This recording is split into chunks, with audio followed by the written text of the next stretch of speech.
ao canal.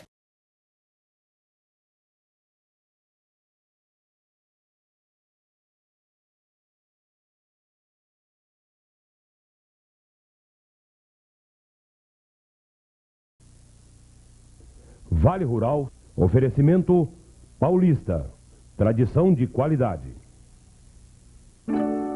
Nessa estrada que leva ao futuro e ao passado que ainda está lá, se chega um vale de riquezas e crenças de gente de todo lugar.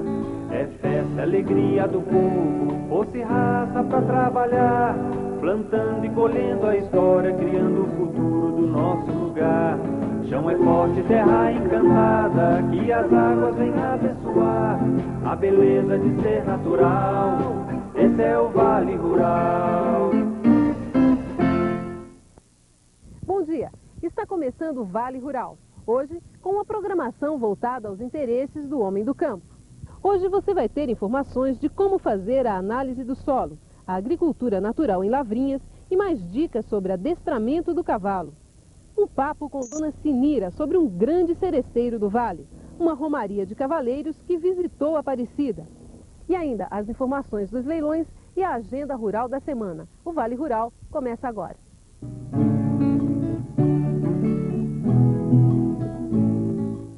Para se obter bons resultados no plantio de qualquer cultura, não basta ter boa semente e vontade de trabalhar. Outros aspectos devem ser levados em consideração, lembrando-se sempre que a agricultura tem que ser uma atividade bem planejada para se obter produtividade e lucros. Conhecer o potencial do solo que se pretende utilizar para o plantio deve ser uma das primeiras preocupações do agricultor, e isso só é possível com a análise da terra feita em laboratório. A Universidade de Taubaté mantém um laboratório que atende não só à necessidade de aprendizagem de seus alunos, mas também aos produtores da região. Aliás, este é o único laboratório do Vale do Paraíba com capacidade para executar este trabalho. Professor, qual a importância da análise do solo para o agricultor? Bom, a análise do solo é importantíssima.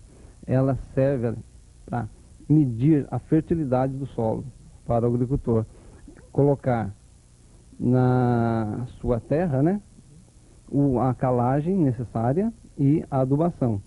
Através dessa análise você determina os elementos que você tem nesse solo para fazer esse tipo de calagem e adubação. E quais são os elementos que são analisados aqui nesse laboratório? Bom, aqui no nosso laboratório nós fazemos os macronutrientes, né, que são o fósforo, o potássio, cálcio, magnésio, além do pH, o hidrogênio mais alumínio e a matéria orgânica. Mas para que a análise tenha um resultado eficiente, é preciso tomar alguns cuidados, principalmente na hora de recolher a amostra a ser enviada para o laboratório. A coleta da amostra, né, é um dos passos mais importantes na análise do solo.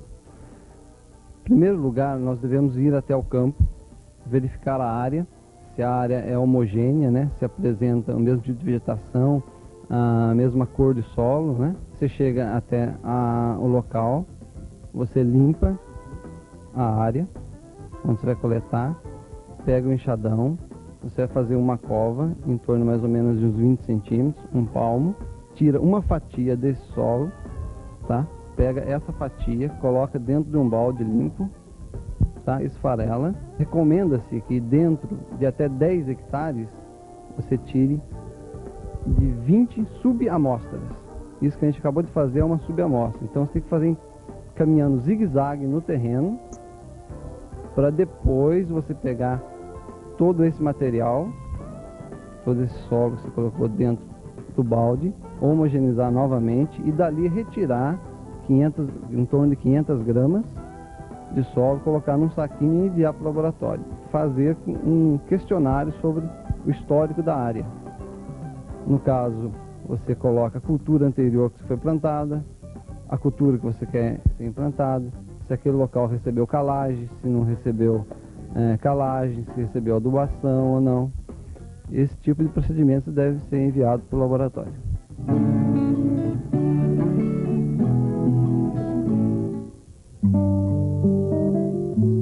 A Cooperativa Central de Laticínios de São Paulo surgiu no Vale do Paraíba em 17 de setembro de 1933. Representantes de cooperativas de Guaratinguetá, Pindamonhangaba, Cachoeira Paulista, Silveiras, Cruzeiro, Queluz, Roseira, São José do Barreiro e Areias participaram da fundação. Em 1934, a central adquire a Sociedade Entreposto Paulista de Laticínios e começa a distribuição do leite paulista na capital, mantendo a marca de sua antecessora. Hoje, a Cooperativa Central é considerada a segunda cooperativa de laticínios da América Latina, com captação média de 500 milhões de litros de leite por ano. 36 associadas formam o Sistema Integrado Paulista. No Vale do Paraíba, o Sistema Paulista tem 7 cooperativas associadas e uma fábrica de subprodutos localizada em Guaratinguetá. Diariamente, o sistema movimenta na região cerca de 300 mil litros de leite, entre os tipos B e C, vindos de 3 mil produtores. 60% dessa captação é comercializada na própria região e o restante vai para a usina da Cooperativa Central em São Paulo. A Comevap em Taubaté é uma das maiores associadas do sistema na região, abrangendo 13 municípios com 1.000 associados. A captação diária da Comevap é de 100 mil litros de leite. A Cooperativa de Laticínios de Guaratinguetá mantém a tradição de importante fornecedora de leite para o sistema. Diariamente, capta em 8 municípios cerca de 90 mil litros. A CLG tem 979 produtores associados. Na região do Alto Paraíba, a Colap, localizada em Jacareí, capta 43 mil litros de leite por dia, com atuação em 11 municípios. Tem 420 produtores associados. Presença marcante no fundo do vale, a Colacap, em Cachoeira Paulista, tem importância fundamental no sistema. Diariamente, a cooperativa recebe 35 mil litros de leite de 10 municípios da região, onde tem 300 associados. A cooperativa de Lorena e Piquete conta com 191 associados, com produção diária de 45.500 litros de leite. A cooperativa atua em 8 municípios da região do Médio Vale do Paraíba. Próxima à Grande São Paulo, a Cooperativa de Laticínios de Santa Isabel dá importante contribuição para o sistema paulista. A captação diária de 242 produtores é de 10 mil litros. Esses produtores estão espalhados por 8 municípios. O sistema paulista conta ainda com a Coplema, em Cruzeiro, outra importante bacia leiteira do Vale do Paraíba. Com o empenho dessas cooperativas e a disposição dos produtores associados, a Cooperativa Central de Laticínios valoriza e contribui diariamente para o crescimento econômico da região Vale Paraibana.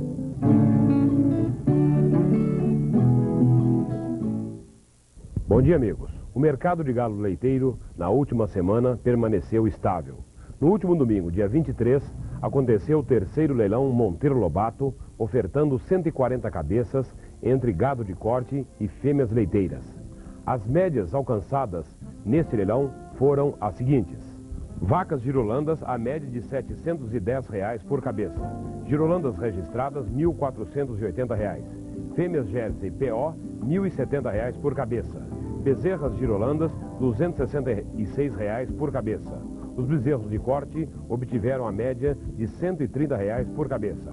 O destaque ficou para a vaca girolanda ofertada por José Ricardo Rosa, participante do torneio leiteiro com uma média diária de 35 quilos, vendida para Edson Braulio de Melo pela cotação de R$ 2.000. Um bom dia a todos e até a próxima semana, se Deus quiser.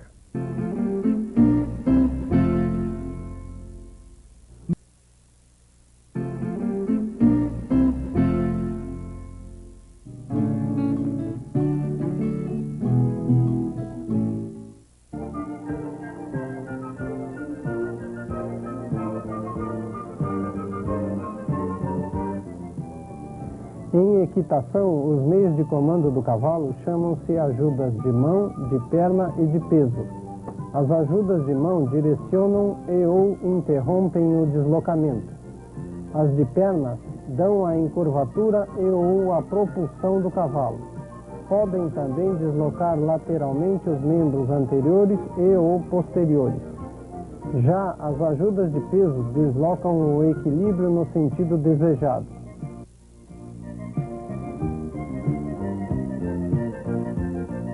Pressione por igual as duas pernas sobre os costados do cavalo e folgue levemente as rédeas. Se necessário, dê pequenas batidas de calcanhar. Em uma boa parada, o cavaleiro não deve puxar a embocadura contra a boca do cavalo, e sim empurrar o cavalo contra a embocadura. Ajuste as rédeas por igual, pressione as duas pernas sobre os costados do cavalo e impeça que ele estenda o pescoço e a cabeça. Lembre-se de não puxar as rédeas para trás e mantenha esses comandos até que o cavalo pare. Assim que o cavalo interromper o deslocamento para frente, continue acionando os mesmos comandos ensinados para parar. Quando quiser interromper o recuo, basta desativar a pressão de perna.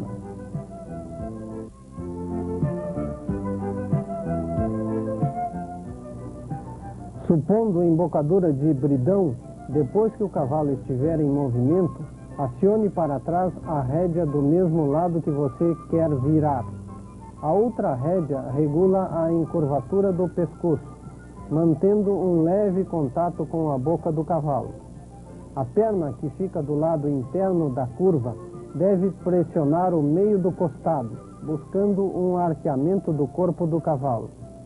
A perna do lado externo deve fazer pressão mais atrás para arredondar a encurvatura do animal.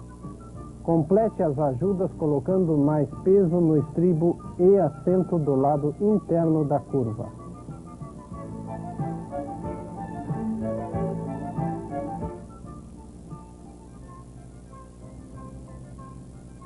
Em adestramento, o giro sobre os anteriores chama-se pirueta invertida. Coloque o cavalo a passo reunido e pare-o. Imediatamente acione para trás uma das rédeas e junto pressione a perna do mesmo lado, porém bem atrasada. Este movimento desenvolve a obediência do cavalo aos pedidos de deslocamento lateral da garupa e prepara-o para os trabalhos em duas pistas.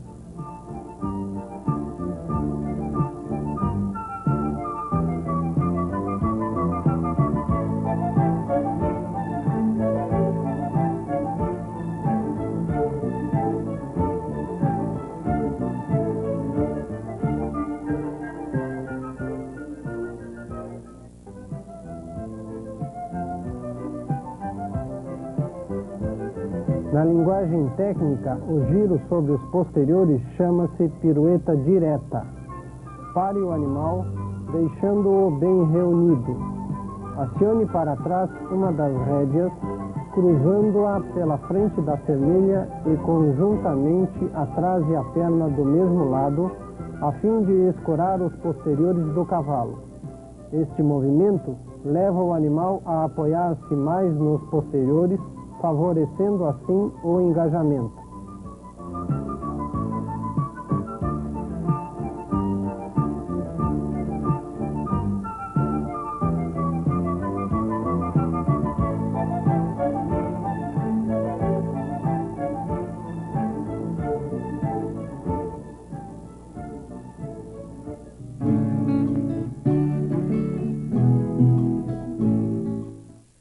Os produtores do Vale do Paraíba estão aderindo a uma nova modalidade de cultivo da terra, a agricultura natural. O princípio da agricultura natural é uma solução conhecida como EM, que significa micro-organismos eficazes. A solução possui cerca de 80 espécies de bactérias e fungos em suspensão. Para se fixar no solo, ele deve ser misturado a qualquer composto de matéria orgânica utilizada na adubação. É esta matéria que alimenta o EM, favorecendo a reprodução dos micro-organismos. A difusão da prática da agricultura natural no município é uma proposta do engenheiro agrônomo Geraldo Frederico Rocha Mota, da Casa da Agricultura de Cruzeiro. Geraldo, que tipo de ação essa solução provoca no solo? O uso de micro-organismos eficazes no solo, EM, ele melhora principalmente a parte física e a parte biológica do solo. Nos últimos 50 anos, a pesquisa agrícola deu uma ênfase excessiva à melhoria do aspecto químico do solo e deixou um pouco de lado o aspecto físico e biológico. E essa lacuna está sendo muito bem preenchida pelo uso do EM. Fisicamente, como é que o solo fica? Mais fácil para o plantio? O solo fica mais fofo, ele retém melhor a água, diminui bastante a erosão, as raízes penetram no solo mais profundamente. Há uma melhoria muito grande nesta parte. Como é que o EM pode ser aplicado? Ele pode ser aplicado no preparo do solo.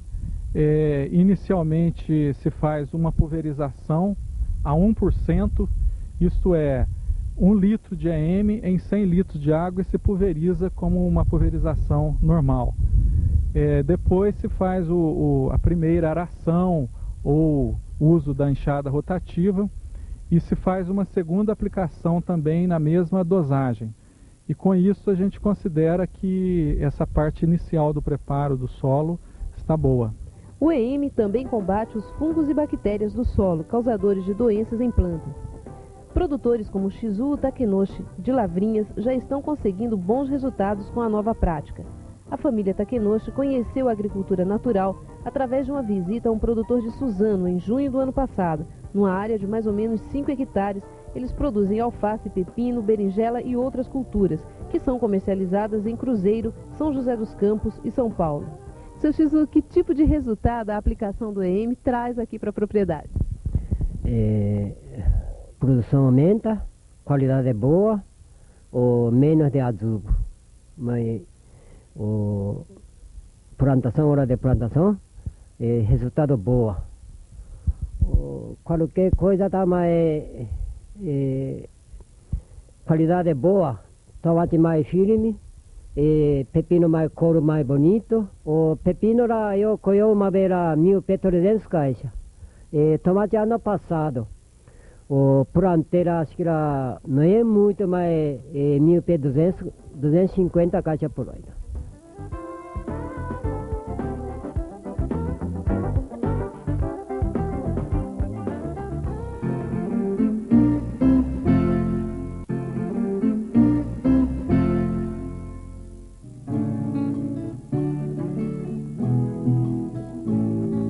As ruas e casarões da Imperial São Luís do Paraitinga guardam segredos de um tempo de coronéis e riquezas geradas pelo café. Guardam também personagens que representam não só o espírito do povo tranquilo desse pequeno município do Alto do Paraíba, mas também a sua memória histórica e cultural. Nesta casa de paredes de taipa e telha de bica vive Sinira Pereira dos Santos, 70 anos. A dona Sinira é conversa obrigatória para quem quer conhecer São Luís do Paraitinga e sua gente. Ela não só foi casada com Eupídio dos Santos, um dos maiores compositores do Vale do Paraíba, como também tem sua própria história. Dona Sinira, conta pra gente como é que foi essa sua convivência com o seu Eupídio. Foi muito boa. Fomos casados 17 anos, vivemos bem, tive 7 filhos, e ele sempre foi músico e os filhos também. Tem o Paranga. Todos os 7 são músicos. Dona Sinira, conta pra gente como é que o seu Eupídio conheceu o Mazzaropi. Pois é, o Mazzaropi ainda era mocinho e arranjou um circo lá em Taubaté, ele morava lá. E veio em São Luís, e aqui deu uma temporada de chuva, não deu casa, e essa época era tudo música ao vivo. Aconteceu que ele ficou sem casa, porque choveu, não teve gente, e ele não pôde pagar músico. Então Eupídio, que na casa dele eram todos músicos, tinha uma banda de música lá, que o pai dele era maestro, ele ajuntou os irmãos e foram tocar para o Mazzaropi sem cobrar, para ele se aliviar, poder ir embora. E ele foi embora e daí nasceu essa amizade. Esse disco, por exemplo, lançado em 1968, com 12 sucessos de filmes do Mazzaropi, das músicas que compõem o disco, 10 são de autoria de Eupídio dos Santos. Dona Sinira, pelo jeito a senhora está rica de tanto direito autoral, né? Não fala assim, que senão vão me assaltar aí. Isso é vergonhoso, que eu nunca recebi direito de filme, nem de filme, e agora que estão saindo os filmes de vídeo, também não recebi. E tenho 24 músicas nos filmes do Mazzaropi. Uma das canções mais conhecidas do seu Eupídio é Você Vai Gostar, também conhecida como Casinha Branca e Ao Pé da Serra. Dona Sinira, a senhora ganhou algum dinheiro já com essa música, e quem tanto gravou essa música? Olha, essa música foi gravada já mais de 10 vezes. Pela Vanusa, pela Fafá de Belém, Sérgio Reis, Luiz Cláudio, que é um cantor do Rio, e muitas duplas sertanejas que gravaram essa música. Mais de 10 vezes foi gravada. E com ela a senhora já recebeu algum direito autoral?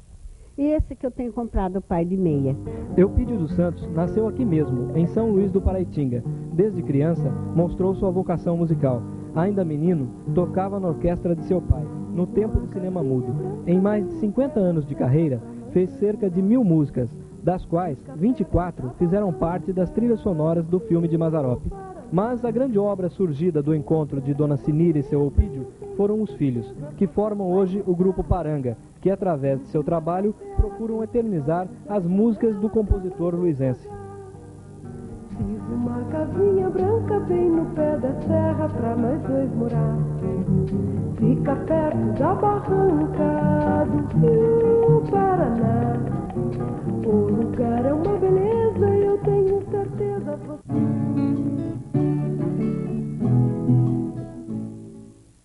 Amanhece o dia meio cinzento, mas mesmo assim, eles vão se juntando em frente à Igreja Matriz de Paraibuna. A tradicional romaria de cavaleiros da cidade está pronta para sair com destino à Aparecida, contando até mesmo com a presença do padre da cidade e o comando de Chico do Braulio.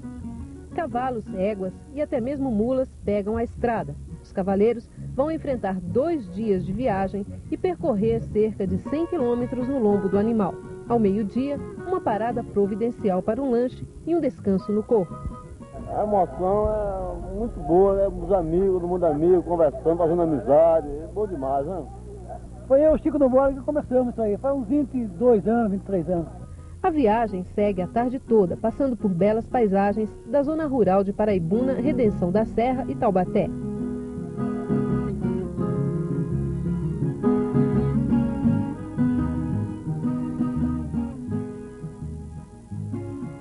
No final do dia, a chegada ao recinto de exposições de Taubaté, onde todos pernoitam no merecido descanso para enfrentar o segundo dia. Ainda no escuro eles partem, agora enfrentando o asfalto, para atravessar as cidades de Taubaté e Pindamonhangaba.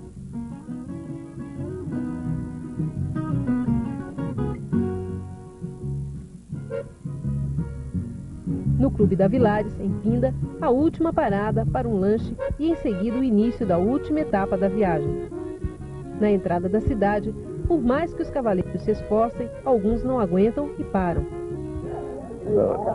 O cavalo aguentou, mas sinceramente eu sou sincero a dizer que eu não aguentei o repuxo. A imponência da Basílica Nacional é um alívio para todos que cumpriram mais esta missão. Mas, como manda a tradição, a chegada é na Basílica Velha, onde recebem as bênçãos. No dia seguinte, todos se reúnem na Basílica Nacional para assistirem à missa solene e render homenagem à santa.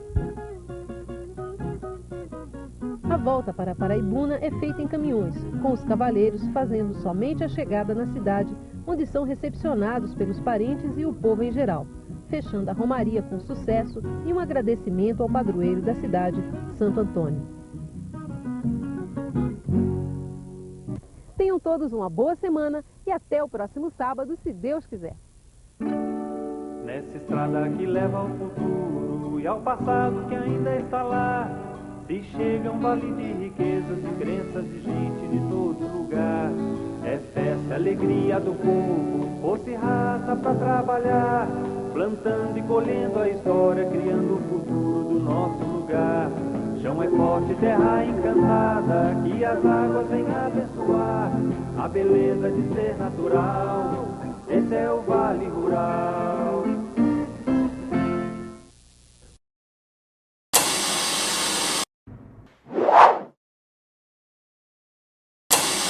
É o canal